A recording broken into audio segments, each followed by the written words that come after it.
Medical college দরকার অথবা 500 শয্যা বিশিষ্ট হসপিটাল করা দরকার। মাননীয় স্পিকার, শুধু তাই নয়, কোনো আইসিইউর কোনো ব্যবস্থা নাই।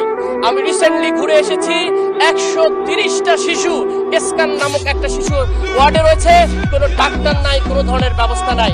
আমরা সেই জেলা থেকে মাননীয় স্পিকার, আমার একটা উপজেলা আছে সংসদীয় আসনে ফুলবাড়ি উপজেলা, 53 বছর নয় 55 বছর ধরে একটা ব্রিজের অভাবে আমরা এখানে মাননীয় আমাদের যে প্রধানমন্ত্রী সেই লালমনিরহাট দিয়ে ঘুরে 1.5 ঘন্টা ঘুরে আমার সেই উপজেলা যেতে হয়। মাননীয় স্পিকার, সেই বাংটুর ঘাটের মানুষে আমাদের একটা ব্রিজ দাবি। মাননীয় স্পিকার, আমি যখন দাঁড়িয়েছি, আমার অঞ্চলের মানুষের এখনো নদী ভাঙ্গন রয়েছে। প্রতিদিন সকালে শত শত মানুষ আমার বাসায় এসে বলে আমাদের নদী ভাঙ্গন কবে দূর হবে।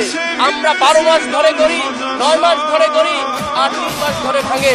এইরকম করে আমাদের এই অঞ্চলের মানুষের বেকারত্ব চলছে। মাননীয় স্পিকার, এই জন্য নদী ভাঙ্গনের দ্রুত ব্যবস্থা নেওয়া হোক। মাননীয় স্পিকার, একটা মাত্র ট্রেন আমার অঞ্চলে, সেই ট্রেনের মাত্র 100টা সিট বরাদ্দ। কিভাবে সম্ভব একটা জেলা আমরা এগিয়ে দেবো? মাননীয় স্পিকার, আমরা শুনলাম গ্রাম অঞ্চলের উন্নয়নের জন্য এই সরকার খুবই স্বচ্ছ, তাহলে কুড়িগ্রামের ব্যাপারে কেন 64 নম্বর অবস্থানে কোনো দেখা হচ্ছে না? মাননীয় স্পিকার, এই অঞ্চলের অর্থনৈতিক উন্নয়নের জন্য ভুটানের ইকোনমিক জোন নামে যে একটা প্রস্তাবনা রয়েছে, মাননীয় প্রধানমন্ত্রীর দৃষ্টি আকর্ষণ করতেছি, এই ইকোনমিক জোনটাকে দ্রুত ব্যবস্থা নেওয়া হোক। মাননীয় স্পিকার, আমি শেষ করতে চাই, তার আগে আমি আমাদের সরকারকে কিছু কথা বলতে চাই। 935 খ্রিস্টাব্দে নিজামুল মুলক তার একটা বই লিখেছিলেন, সিয়াসিয়াতনামা। ওখানে উনি স্পষ্ট করে সরকারকে বার্তা করে বলেছেন, শাসককে, আপনি যদি প্রকৃত ন্যায়পরায়ণ শাসক হতে চান, আপনাকে নিউট্রাল, নিরপেক্ষ হতে হবে এবং আপনার দলের জনগোষ্ঠীকে কন্ট্রোল করতে হবে। মাননীয় স্পিকার, এইটাকে সামনে রেখে আমি 5টা কথা বলতেছি, আমাকে 1 মিনিট সময় বাড়িয়ে দিবেন। 1 নম্বর, গণতন্ত্র শুধু সংখ্যা নয়, এটা একটা নীতি, স্বচ্ছতা, জবাবদিহিতা এবং বিরোধীদের কণ্ঠকে স্পষ্ট বয়ান দেওয়ার সুযোগ করে দেয়া।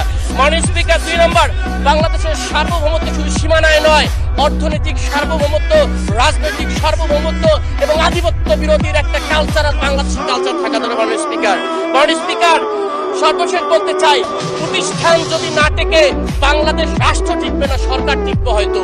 এই প্রতিষ্ঠানের স্বচ্ছতার জন্যই এই জুলাই অভ্যুত্থান, জুলাই সনদ, এই রিফর্মটাকে, মিশনটাকে নেওয়া হয়েছে। মাননীয় স্পিকার, সুতরাং আমি চাই আপনারা এই জুলাই সনদের স্বচ্ছতার সহিত বাস্তবায়ন করবেন। 1 মিনিট। মাননীয় স্পিকার, আপনাকে অসংখ্য ধন্যবাদ। আমরা যখন এলাকায় যাই মাননীয় স্পিকার, খুবই কষ্ট লাগে। আপনি আমাদের অভিভাবক, আপনারা দেখেন একজন চেয়ারম্যানের একটা বসার জায়গা আছে, একজন উপজেলা চেয়ারম্যানের একটা বসার জায়গা আছে। আমি তাদের বিরোধিতা করতেছি না, একটা জেলা চেয়ারম্যানের বসার জায়গা আছে। মাননীয় স্পিকার, আমরা সংসদ সদস্য কোনো বসার জায়গা নাই।